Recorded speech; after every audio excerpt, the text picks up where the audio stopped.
Hello everyone. तो जब से मैंने आप लोगों को एसएससी, एमटीएस और हवलदार की जो पोस्ट निकली है, वैकेंसीज निकली हैं, जिसका नोटिफिकेशन अभी कल रात में रिलीज हुआ है, तो काफ़ी सारे स्टूडेंट्स के मन में कन्फ्यूजन क्रिएट हो गया है कि एमटीएस हवलदार से अलग कैसे, फिर हवलदार एमटीएस से अलग कैसे है, इसमें काम क्या करना होगा, सैलरी कितनी मिलेगी, पोस्टिंग कहाँ पे होगी, और क्या हम एमटीएस और हवलदार दोनों के लिए अप्लाई कर सकते हैं। और बहुत सारे डाउट्स हैं। ये सारे डाउट्स इस वीडियो में क्लियर हो जाएंगे।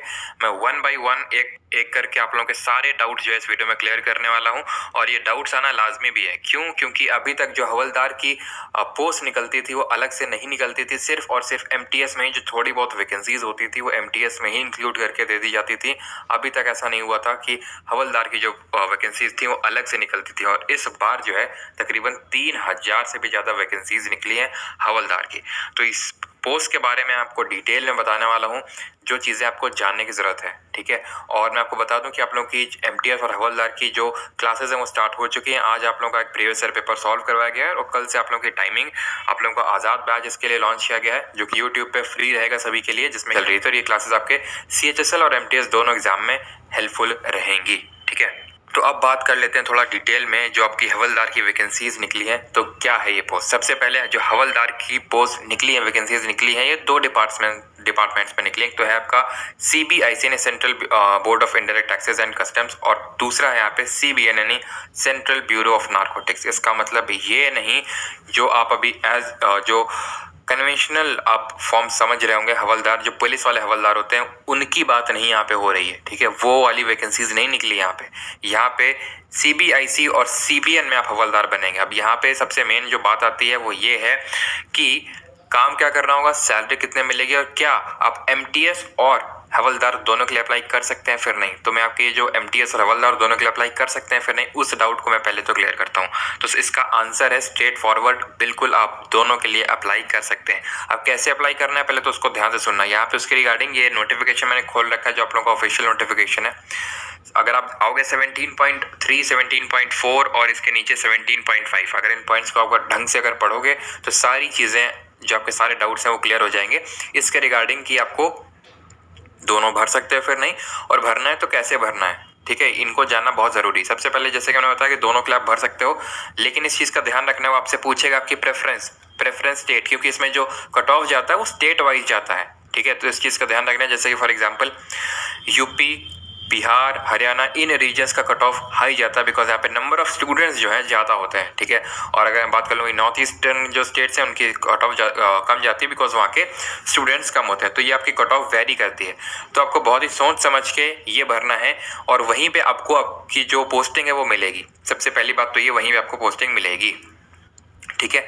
अब यहाँ पे आपको कई सारे यहाँ पे एक पॉइंट लिखा हुआ है, the candidate therefore must exercise due diligence and caution while giving preference. ये पहला एक पॉइंट ध्यान से देखिएगा। और दूसरा 17.8, candidates are advise to give maximum number of preferences to improve their possibility of selection. यानी कि अगर आपको सिलेक्शन का चांस बढ़ाना है, पॉसिबिलिटी बढ़ानी है, तो मैक्सिमम नंबर ऑफ प्रेफरेंस अपनी दें। साफ साफ खुद इन्होंने नोटिफिकेशन में लिख के दिया है। तो एक तो ऑप्शन आपके पास ये होगा कि आप जो यहाँ पे जैसे फॉर एग्जांपल कोई स्टेट है, ठीक है, पर्टिकुलर स्टेट का आपका कोई या फिर कोई पर्टिकुलर स्टेट का आपको प्रेफरेंस चाहिए, तो आप वहाँ पे भर सकते हो। अगर स्टेट का नहीं चाहिए, आपको समझ नहीं आ रहा है कि किस स्टेट में क्या कितने कट ऑफ जाते हैं, अगर आप लोग बोलोगे तो इसके रिगार्डिंग मैं अलग से वीडियो बना दूंगा कि जो पिछली बार की आप लोगों को कट ऑफ रही थी वो किस स्टेट में कितनी रही थी, ताकि आपको एक आइडिया लग जाए कि आपको किस स्टेट से फॉर्म भरना चाहिए। बाकी अगर आप इस रिगार्डिंग कॉन्फिडेंट हैं कि मेरी प्रिपरेशन बहुत अच्छी है, मैं आराम से सिलेक्शन ले सकता हूँ, तो मुझे जो मेरा होम स्टेट है वहीं पे मुझे सिलेक्शन चाहिए, आगे फर्दर प्रिपरेशन के लिए हो सकता है, फिर किसी भी रीज़न की वजह से हो सकता है, तो वो आप वहाँ पे भर सकते हो। बाकी एक ऑप्शन रहता है ऑल इंडिया, और ऑल इंडिया के केस में होगा क्या, अगर आपने ऑल इंडिया भरा है तो उस केस में ये होगा कि जैसे भी आपके मार्क्स आएंगे उसी हिसाब से जिस भी स्टेट में वैकेंसी खाली होगी उस स्टेट में आपको जो है पोस्टिंग दे दी जाएगी। तो ये 2 ऑप्शंस होते हैं आपके प्रेफरेंस भरते वक्त। ठीक है। तो प्रेफरेंस भरते वक्त आपको बहुत ज़्यादा सावधानी बरतनी है कि पहले तो कट ऑफ जान लेना है, ठीक है, कि पिछली बार कहाँ गया था। फिर आपको अपनी कैपेबिलिटीज़ के बारे में पता होना चाहिए कि अभी मैं किस लेवल पे स्टैंड करता हूँ, और जुलाई में इसका एग्जाम होगा तो वहाँ तक मैं कितना चीज़ों को खींच सकता हूँ। ठीक है। और फिर मैक्सिमम नंबर ऑफ प्रेफरेंसेस देनी है, इस चीज़ का आपको ध्यान रखना है। ठीक है। और अब आ जाते हैं कि ये जो आपकी पोस्ट है हवलदार की, इसमें आपका काम क्या करना होगा। ठीक है। काम क्या होगा, तो स्ट्रेट फॉरवर्ड एकदम बोलूँ तो इसमें आपकी मेनली जो गार्ड ड्यूटी रहेगी वो होगी। इसमें आपकी गार्ड ड्यूटी रहेगी। और एमटीएस से अगर मैं इसको डिफरेंशिएट करने की कोशिश करूं तो इस एमटीएस में क्या है कि थोड़ा एक नॉन रेस्पॉन्सिबल टाइप ड्यूटी है, उतना रेस्पॉन्सिबिलिटी आपके हाथों में नहीं होगी, आपको काम करने के लिए बोला जाएगा, दैट्स इट। ठीक है, छोटे मोटे काम। बाकी अगर मैं बात करूं ये आपका जो हवलदार का पोस्ट है, इसमें थोड़ा सा, क्योंकि गार्ड ड्यूटी है तो इसमें थोड़ा सा रिस्पॉन्सिबल वर्क है। और जो स्टूडेंट्स फर्दर एग्जाम की प्रिपरेशन करना चाहते हैं या फिर बहुत ज़्यादा सिरदर्दी नहीं लेना चाहते हैं, लोड नहीं लेना चाहते हैं, तो वो एमटीएस की तरफ जा सकते हैं। बाकी इसमें क्या है कि थोड़ा सा ये जो मैं बात कर रहा हूँ हवलदार का, इसमें थोड़ा सा एमटीएस के कंपैरिजन में सैलरी में थोड़ा सा आपको इंक्रीमेंट देखने को मिलेगा, थोड़ा, बहुत ज़्यादा ड्रास्टिक चेंज नहीं, बस थोड़ा सा ज़्यादा यहाँ पे देखने को मिलेगा इसमें। और पोस्ट जो आपकी इसमें फर्दर जो आपके प्रमोशंस होंगे वो थोड़े से आसान होंगे हवलदार में, तो ये यहाँ पे थोड़ा सा डिफरेंस है। बट अगर आप आगे फर्दर प्रिपरेशन करना चाहते हो किसी चीज़ की तो आपके लिए एमटीएस रहेगा, बाकी आप भर दोनों के सकते हो। और अगर मैं बात करूँ पोस्टिंग की, तो पोस्टिंग जैसा कि मैंने बताया वो डिपेंड करेगा कि आप प्रेफरेंस क्या देते हो, और जो सीबीआईसी के लिए आप फॉर्म भरते हो या फिर आप जो यहाँ पे मैंने बताया सीबीएन के लिए भरते हो, और किसके लिए भरना चाहिए ये भी इस बेसिस पे भी आपको डिसाइड करना है, बिकॉज इसमें आपका फिजिकल होगा हवलदार पोस्ट के लिए। फिजिकल में मैंने आपको जब नोटिफिकेशन पढ़ाया था तो मैंने वहाँ पे आपको बताया था, ये चीज़ मैं फिर से आपको दिखा देता हूँ।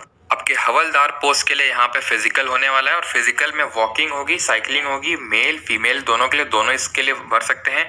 बस ये ध्यान रखना है कि जो आप लोगों का हवलदार इन सीबीआईसी होगा उसके लिए साइकिलिंग एप्लीकेबल नहीं है। अगर आप सीबीआईसी के लिए अप्लाई कर रहे हैं तो आपको साइकिलिंग नहीं करनी पड़ेगी, सिर्फ वॉकिंग। और अगर आप जो मैंने दूसरा बताया था यानी कि सीबीएन, उसमें अगर उसके लिए अप्लाई कर रहे हैं तो आपको दोनों ही यहाँ पे करना पड़ेगा। तो ये माइन्यूट सा डिफरेंस यहाँ पे आपको देखने को मिलेगा। बाकी आप अगर बात करो सेंट्रल, ये आपका जो सीबीआईसी हो गया और जो आपका सीबीएन हो गया, इसमें से अगर मैं कंपेयर करूं कि इसमें से कौन सा बेटर रहेगा, अगर मैं जॉब प्रोफाइल की अगर बात करूं तो सीबीआईसी में थोड़ा सा बेटर, क्योंकि आप खुद ही देखो यहाँ पे central bureau of indirect taxes and customs, और ये है आपका नार्कोटिक्स में, तो यहाँ पे थोड़ा सा आपका वर्क शेड्यूल हेक्टिक रहेगा सीबीएन में, और इसमें थोड़ा सा उतना हेक्टिक नहीं रहेगा। तभी आप देखो फिजिकल में इन्होंने साइकिलिंग मांगा है, किसके फिजिकल में, सीबीएन के फिजिकल में, सीबीआईसी के में नहीं मांगा है। ठीक है, तो सीबीएन में थोड़ी चीजें हेक्टिक रहेंगी, और देखो जिसमें वर्कलोड थोड़ा ज्यादा है तो उसमें सैलरी भी ज्यादा होगी, प्रमोशन के थोड़े से जो एस्पेक्ट्स हैं वो भी ज्यादा होंगे। ठीक है, तो वो आप डायरेक्टली देख सकते हो कि आपको फर्दर आगे किस में जाना है, आगे प्रिपरेशन करनी है या फिर आगे इसी में ही आगे करियर बनाना है, वो डिपेंड करेगा आपके ऊपर, और उसी हिसाब से आपको अपनी प्रेफरेंस को भरना है। और पोस्टिंग इस पे भी डिपेंड करेगी कि या इसके जो सीबीआईसी के और सीबीएन के कितने सेंटर्स है। सीबीआईसी के अगर मैं बात करूँ इसके थोड़े से ज़्यादा सेंटर्स है, तो पोस्टिंग की जो है यहाँ पे वैरीड पोस्टिंग होगी। सीबीएन के कुछ ही सेंटर्स है, तो यहाँ पे जो पोस्टिंग्स हैं आपकी वो कुछ लिमिटेड जगहों पे ही होंगी।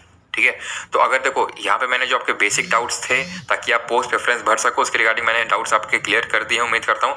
अगर फिर भी आपका कोई डाउट है या फिर कुछ अन्य डाउट है तो वो आप कमेंट में लिख देना, मैं आने वाले फर्दर वीडियोस में आपके डाउट क्लियर कर दूंगा। और बाकी मैंने उसके रिगार्डिंग क्लासेस के रिगार्डिंग बता दिया आपको कि आप लोगों की करंट अफेयर्स की क्लास जो है इसके रिगार्डिंग करंट अफेयर्स का वेटेज काफ़ी अब आपको पता है एसएससी के एग्जाम्स में रहता है, तो इसी वजह से करंट अफेयर्स की क्लास कल आप लोगों की 8 AM पे होगी।